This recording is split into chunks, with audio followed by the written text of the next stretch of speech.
¿De dónde procede el mal? Sabe que nuestra sociedad, nosotros vivimos en una de las sociedades con mayor grado de educación, pero es una sociedad muy cargada de maldad.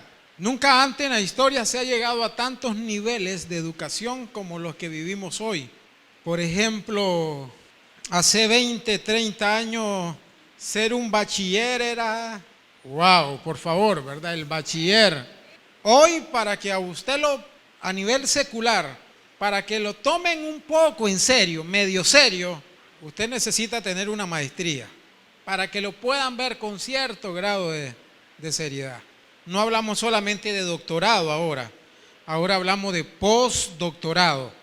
Obviamente que en nuestro país tenemos dificultades con los doctorados y todavía no tenemos acceso, mucho menos a un postdoctorado.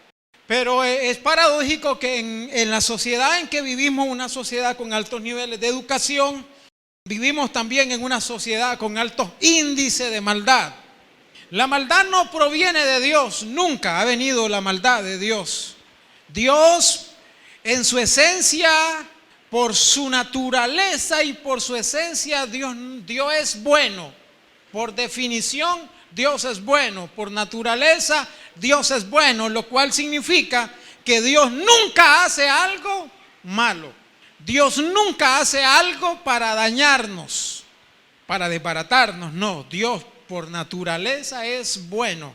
Al igual que Dios nunca miente, porque por naturaleza Dios es verdad. Dios no puede pecar, porque por naturaleza es santo. La maldad no viene de Dios.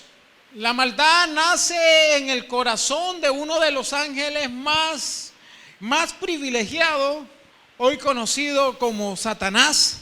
Dios hizo este ángel y le dio un alto grado de autoridad, y al verse a sí mismo con mucha autoridad, con una belleza incomparable, Satanás pensó que podía sustituir a Dios y derrocar a Dios. Dice la Biblia en Ezequiel, hablando sobre Satanás, la maldad que se encontró en ti, por lo cual Dios lo arrojó. Se llenó en su belleza y en su autoridad y en su posición, se llenó de soberbia pensando que podía sustituir a Dios, y por eso fue arrojado. Y después nosotros conocemos todo el actuar de Satanás. Vivimos en una sociedad donde hay buena gente, no podemos negar, yo creo que hay buena gente. ¿Quiere una muestra de eso? Vuelva a ver al que tiene al lado suyo. Yo creo que tenemos una sociedad donde hay buena gente, pero también tenemos gente llena de maldad. Eso no lo podemos negar. ¿Qué es lo que quiero hacer esta mañana? Voy a hacer algo que normalmente no hago. No, mis mensajes son un poquito más esquemáticos y yo soy fan de los mensajes de unidad textual, más que de unidad temática, de unidad textual. Pero en esta mañana quiero hacer algo distinto. Quiero llevarlos a dos personajes de la Biblia que hicieron oraciones para que Dios los guardara del mal.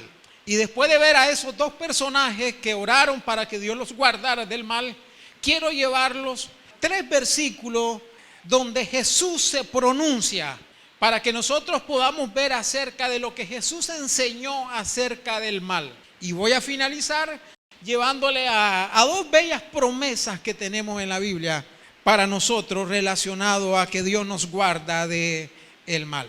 Veamos entonces el primer personaje. Vayamos al libro de Génesis. Génesis capítulo 28, versículo 20. E hizo Jacob voto diciendo: si fuere Dios conmigo y me guardare en este viaje en que voy, y me diere pan para comer y vestido para vestir, y si volviere en paz a casa de mi padre, Jehová será mi Dios. Jacob, uno de los patriarcas, el tercero en la lista, va huyendo de su hermano Esaú. Y va huyendo porque él había comprado de una manera no muy clara la primogenitura. Y engañó a su papá haciéndose pasar por Esaú para poder obtener la bendición. Al darse cuenta Esaú que Jacob había obtenido la bendición, Esaú promete matarlo y entonces Jacob tiene que salir de casa de sus padres para ir donde su tío, que posteriormente se convirtió también en su suegro, y va camino a Parán Arán. Y él sabe que ese andar es muy peligroso. Es muy peligroso viajar solo. Jacob está realizando, y no hay indicio en la Biblia en que Jacob haya hecho este viaje acompañado. No hay ningún indicio, nada que nos haga pensar que Jacob hizo este viaje acompañado. El pasaje más bien deja entrever que Jacob hizo este viaje solo. Y él teme porque viene huyendo de su hermano, pero teme por lo que le pueda ocurrir en el camino. En tiempos antiguos uno no viajaba solo, uno siempre viajaba en compañía de 10, 15, 50 personas. ¿Por qué? Porque eran tiempos donde habían muchas bandas, muchos asaltantes. Ustedes recuerdan las películas de Robin Hood, pues algo similar, ¿verdad? Salían muchos asaltantes en el camino que robaban, y no para dárselo a los pobres, ¿verdad? Sino que robaban para ellos. Por eso la gente siempre viajaba en compañía. Recuerden cuando a María y a José se le pierde Jesús, cuando Jesús tiene 12 años, se le pierde porque dice que ellos no notaron que en la compañía Jesús ya no iba. Acostumbraban a viajar en grupos numerosos. Esa era una manera de protegerse de los bandidos. Bandidos son vándalos, grupos criminales, gente que roba, que asalta y que mata. Y esos salían en los caminos para asaltar a la gente. Entonces Jacob está haciendo un viaje que le va a llevar tiempo para poder llegar, y él teme por su llegada. Y él acaba de tener una experiencia con el Señor. El Señor se le acaba de manifestar. Y entonces él dice: si Dios va conmigo, su presencia, y me guardare, protección, y me diere pan para comer y vestido para vestir, bendición. Las tres grandes peticiones de todos nosotros, ¿verdad? Protección, bendición y lo más grande, la presencia. Entonces él pide que Dios lo proteja en ese viaje. ¿Qué les quiero decir con esto? Que desde tiempo antiguo ha habido gente que se dedica a hacer mal, que se dedica a robar, a asaltar, a violar, a todo. La maldad siempre ha existido. La maldad no la incita el Señor, no la provoca el Señor, no la propicia el Señor. Pero la maldad siempre ha estado en la sociedad. ¿Recuerdan ustedes cuando Jesús da la parábola del buen samaritano? Jesús dice: el buen samaritano está descendiendo de Jerusalén a Jericó, y en el camino le salieron unos que le robaron, lo hirieron y lo dejaron medio muerto. Uno puede decir: oye, o está muerto o está vivo, pero la Biblia habla de medio muerto. En otras palabras, lo golpearon, lo hirieron, hasta que hubo un buen samaritano que se lo encontró en el camino. ¿Por qué a ese hombre lo asaltaron? Porque iba solo, y la costumbre era siempre viajar acompañado. La vida es como un viaje en el que nos exponemos a peligros. Usted y yo diario estaremos expuestos a peligros. Diario vamos a estar expuestos al mal. ¿Cómo podríamos definir el mal nosotros? Como un accidente, como una desgracia, como una catástrofe, algo inesperado que le da un cambio a nuestra vida. El mal normalmente produce tristeza y dolor. El mal nunca produce otra cosa más que tristeza y dolor.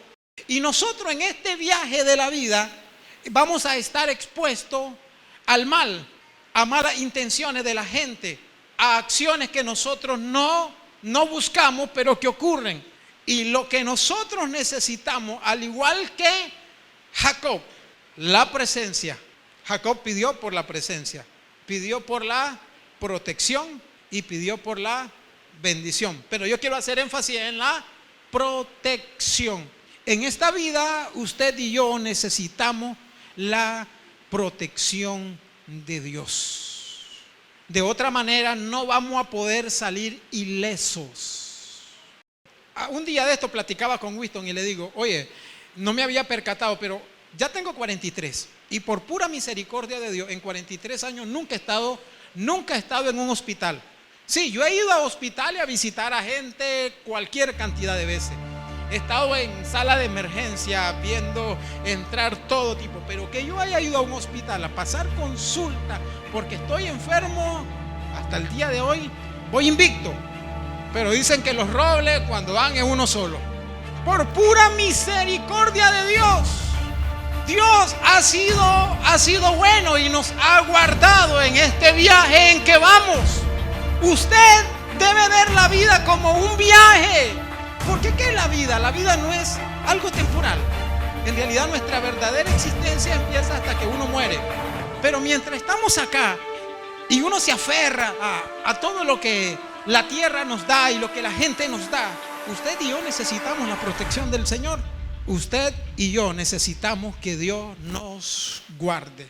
El patriarca entendió, aunque todavía no era un patriarca en aquel momento, que ese viaje no iba a tener los frutos que él esperaba si no tenía la bendición, si no tenía la presencia y si no tenía la protección de Dios. Vayamos a otro pasaje de la Escritura, ¿sí? Primer libro de Crónicas 4, versículo 9 dice: y Jabes fue más ilustre que sus hermanos, al cual su madre llamó Jabes, diciendo: por cuanto lo di a luz en mi dolor. E invocó Jabes al Dios de Israel diciendo: oh, si me diera bendición y ensanchara mi territorio, y si tu mano estuviera conmigo, que tiene que ver con dirección, y me libraras del mal. ¿Para qué? Para que no me dañe. Y le otorgó Dios lo que pidió. Aquí el escritor nos está describiendo la biografía de Judá. Todo esto son datos biográficos acerca de la genealogía de Judá. Pero el escritor hace un paréntesis para darnos una breve descripción acerca de Jabes. Y nos empieza diciendo que Jabes fue más ilustre que sus hermanos, que aunque Jabes fue concebido en dolor y su mamá le puso por nombre Jabes, que significa dolor o el que provoca dolor, el que provoca tristeza, Jabes nació en esas condiciones de dolor y su mamá lo marcó con un nombre negativo, a tal grado que siempre que le decían Jabes le estaban diciendo dolor. Ven, porque tú provocas dolor. Y Jabes, marcado de una forma negativa, invocó a Dios. Y la oración de Jabes pidió por bendición, por dirección, porque el Señor ensanchara su territorio, pero también pidió que Dios lo librara del mal para que el mal no le dañara. La oración de Jabes es una urgencia para que Dios intervenga en él, para que Dios hiciera algo en su vida que le cambiara la trayectoria que su nombre indicaba. Porque la trayectoria de la vida de Jabes, recuerden que los nombres tenían que ver también con nuestro destino y con nuestra personalidad. Y el nombre de Jabes lo estaba dirigiendo, lo estaba señalando a una dirección oscura. Entonces Jabes hace una oración con urgencia: Señor, te ruego que tú intervengas en mi vida. Se lo estoy parafraseando. Y que me des tu bendición y que ensanche mi territorio, que me des tu dirección, pero además que me libres del mal, para que cuando el mal venga no me dañe. ¿No siente usted que hay mucha similitud entre la oración de Jabes y la oración de Jacob? Dios está dispuesto a guardarnos del mal. Como le digo, el mal es asunto de todo el día. Imagínese un hermano que va conduciendo. Un hermano va conduciendo en la carretera Masaya. Cuando él por un lugar, pasa. Tenía como unos 5 segundos que él había pasado. Cuando mira por el espejo retrovisor, una rama había caído de un árbol. La diferencia en que la rama haya caído en la carretera y no le cayó al carro fue entre 5 y 10 segundos. ¿Usted cree que eso es casualidad? Yo creo que Dios guarda a sus hijos y nos protege. Nos protege. ¿Cuántas veces uno ha conducido y Dios nos ha librado de un accidente? Estoy seguro que innumerables veces. Y no porque uno ande conduciendo a la loca, no es porque uno ande ahí incontrolable, rápido y furioso. Pero ¿cuántas veces Dios nos ha guardado? Si nosotros fuéramos sinceros, tendríamos que reconocer que la única razón por la que estamos hoy domingo aquí en la iglesia es porque Dios en su misericordia nos ha protegido. Usted no conoce a gente joven que ha muerto a muy temprana edad y gente muy talentosa. ¿Y por qué es la razón nosotros estamos aquí? Yo he conocido a pastores muy talentosos que murieron a temprana edad. ¿Y cuál es la diferencia entre ellos y yo? Simplemente que Dios en su misericordia me ha dejado vivir un poquito más. Pero esa es la única diferencia, la misericordia de Dios. ¿Cuál es la diferencia entre un pastor que se ha guardado, se ha cuidado, un hombre de Dios y le da azúcar y le tienen que cortar un pie y después le cortan el otro y al poco tiempo muere? Y yo, que hasta el día de hoy nunca he ido a un hospital. ¿Cuál es la diferencia? La misericordia de Dios. Si nosotros fuéramos más sinceros, tendríamos que reconocer que la razón por la que usted está sentado hoy tranquilo es por la misericordia de Dios. Porque Dios hasta el día de hoy nos ha guardado. Entonces los personajes bíblicos reconocieron que el mal es real y que el mal está ahí en el medio y que hay gente dedicada a hacer mal. ¿Sabe que el salmista en una ocasión dijo: Señor, escóndeme de aquellos que en secreto planean para destruirme y que en secreto afilan su lengua como una espada para asaetearme? Hay gente así. Y el salmista dijo: escóndeme de ellos, guárdame de ellos. Diga conmigo, el mal es real. Tenemos a dos personajes que en oraciones célebres involucraron que Dios los protegiera del mal. Ahora quiero llevarlo a Jesús. Vaya conmigo entonces al libro de Mateo, por favor. Mateo capítulo 6, versículo 13, ¿lo tiene? Y no nos meta en tentación. Mateo 6, versículo 13. Y no nos metas en tentación, repítalo conmigo, mas líbranos del mal. Jesús está enseñando lo que se conoce como el Sermón del Monte. Y el Sermón del Monte tiene diferentes temas. Uno de ellos es el conocido Padre Nuestro. Jesús está enseñando sobre cómo orar. Y después de corregir varias cosas que nosotros debemos de corregir, valga la redundancia, cuando oramos, Jesús enseña sobre cómo orar. Y termina el Padre Nuestro, porque el Padre Nuestro termina en ese versículo. Los últimos dos versículos son simplemente aclaraciones. Jesús cierra el Padre Nuestro diciendo que nosotros debemos de orar pidiendo que Dios nos libre del mal. No nos meta en tentación, mas líbranos del mal, porque tuyo es el poder y la gloria por todos los siglos. Amén. En otras palabras, como tú tienes el poder, tú puedes librarnos del mal. ¿Sabe usted que en griego el término que se utiliza para mal es el mismo término que se utiliza para maligno, refiriéndose a Satanás? Por eso hay versiones que ese versículo no lo traducen como líbranos del mal. Hay versiones que ese versículo lo traducen como líbranos del maligno.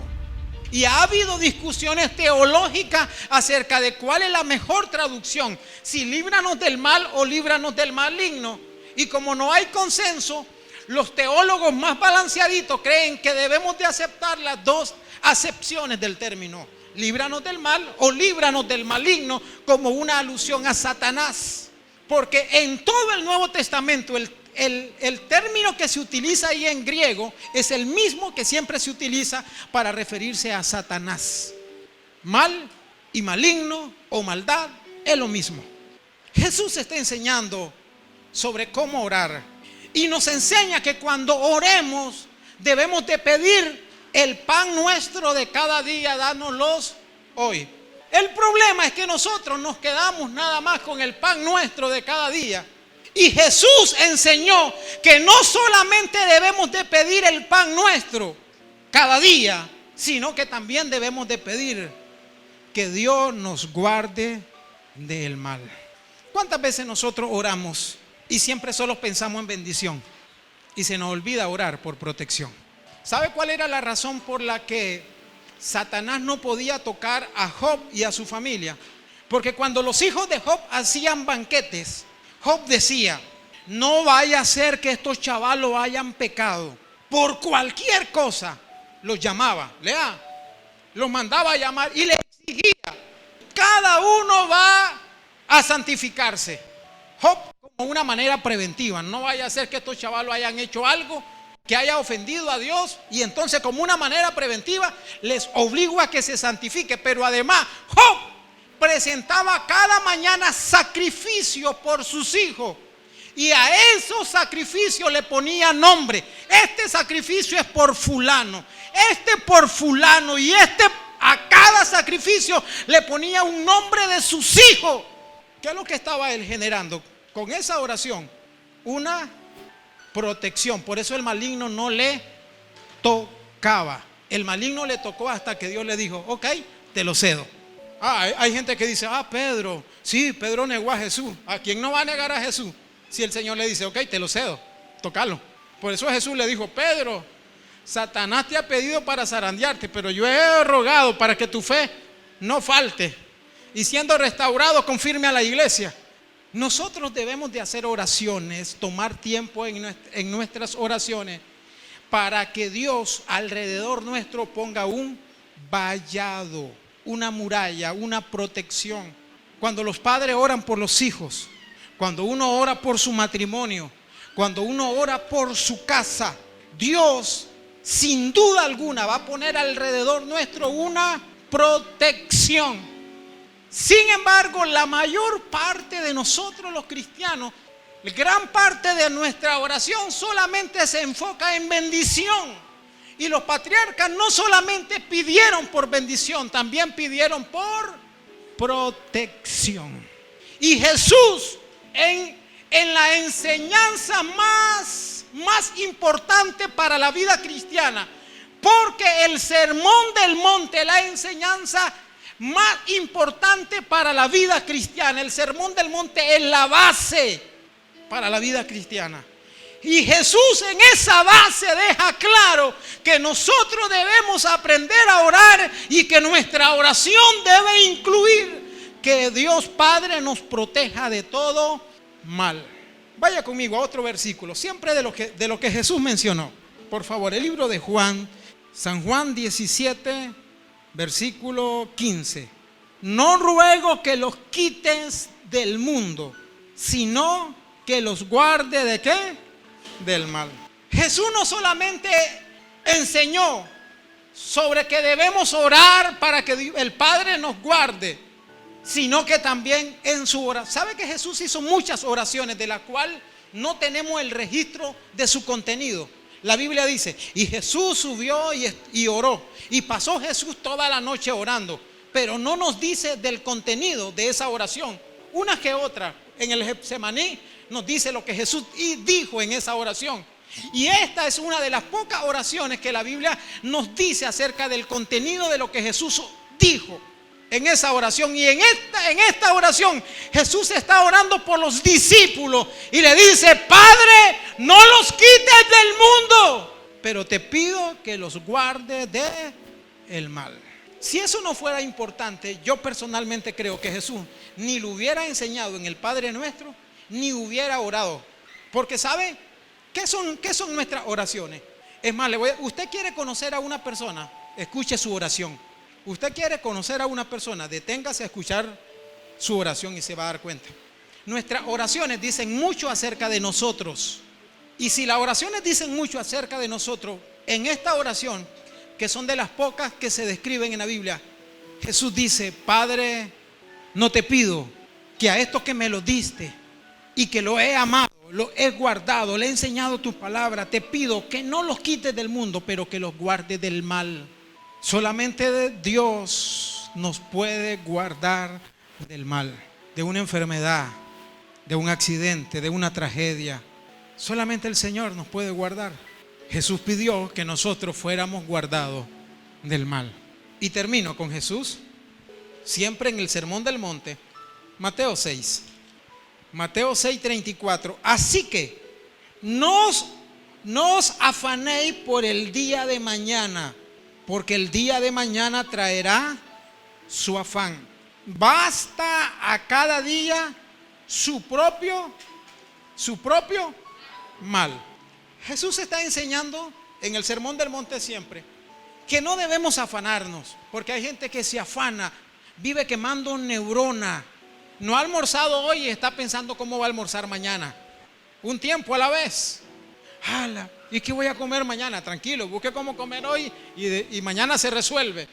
Yo no sé si usted ha conocido gente así, que le toca dar un pago el 30 de agosto, pero ya está pensando cómo va a hacer con el pago del 30 de septiembre y octubre. Y hasta está preocupado desde ya cómo va a comprar los estrenos de diciembre.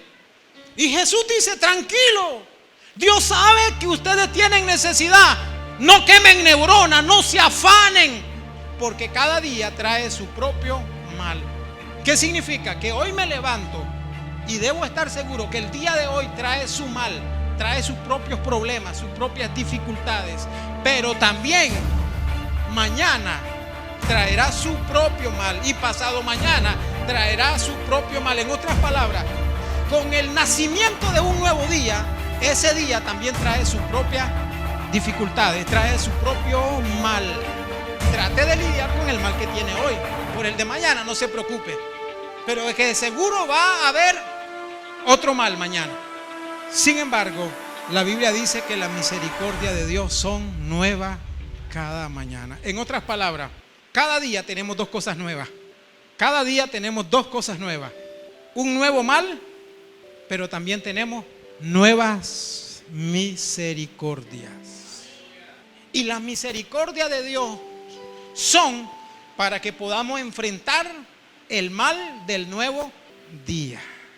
Porque la única manera en que nosotros podemos enfrentar el mal de cada día es con la misericordia del Señor. Si no fuera por la misericordia de Dios, ¿qué sería de nosotros? Solamente la misericordia de Dios nos puede ayudar a enfrentar las dificultades que trae cada día. En síntesis, hermano, no se preocupe por el día de mañana. Deje que Dios obre a través de su misericordia cómo vamos a enfrentar las dificultades y los problemas del día de mañana. Yo quiero terminar con dos bellas promesas, que están en la Biblia. Salmo 121, por favor. Alzaré mis ojos a los montes. ¿De dónde vendrá mi socorro?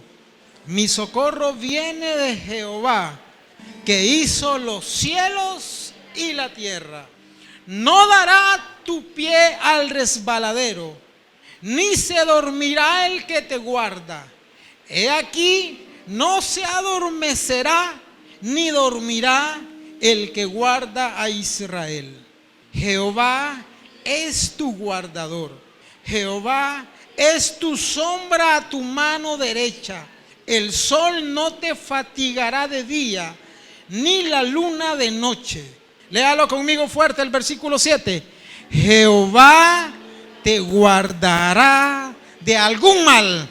Jehová te guardará de todo mal. Él guardará tu alma. Jehová guardará tu salida y tu entrada desde ahora y para siempre. Los hijos de Dios tenemos esta promesa. Dios va a guardar nuestro caminar. En este viaje de la vida temporal no estamos solos. Viajamos con la presencia del Señor. Y Dios ha prometido guardarnos de todo mal. Y todo viene de la raíz, todo. Del chino, todo. Amén. Todo es todo. Él ha prometido guardarnos de todo mal. Esta es otra promesa. Termino con cierro con este. Primer libro de Juan, por favor. Búsquelo ya al final, ¿verdad? No lo busque antes de Génesis. Primera carta, perdón. Juan no es libro, es carta. Primera carta de Juan. Capítulo 5, versículo 18. Dice, sabemos que todo aquel que ha nacido de Dios no practica el pecado, pues aquel que fue engendrado por Dios le guarda. ¿A quién se refiere aquel? Porque está en mayúscula, porque se refiere a Jesús. En otras palabras, pues Jesús que fue engendrado por Dios, Jesús le guarda. Y el maligno, léalo conmigo, y el maligno no le... Versículo 19, sabemos que somos de Dios y el mundo entero está bajo el maligno, bajo el mal. Nosotros los cristianos tenemos la promesa que aunque el mundo está bajo el mal, a nosotros el maligno, eso es lo que está diciendo Juan, no nos toca. Y la razón por la que no nos toca es porque Jesús nos guarda.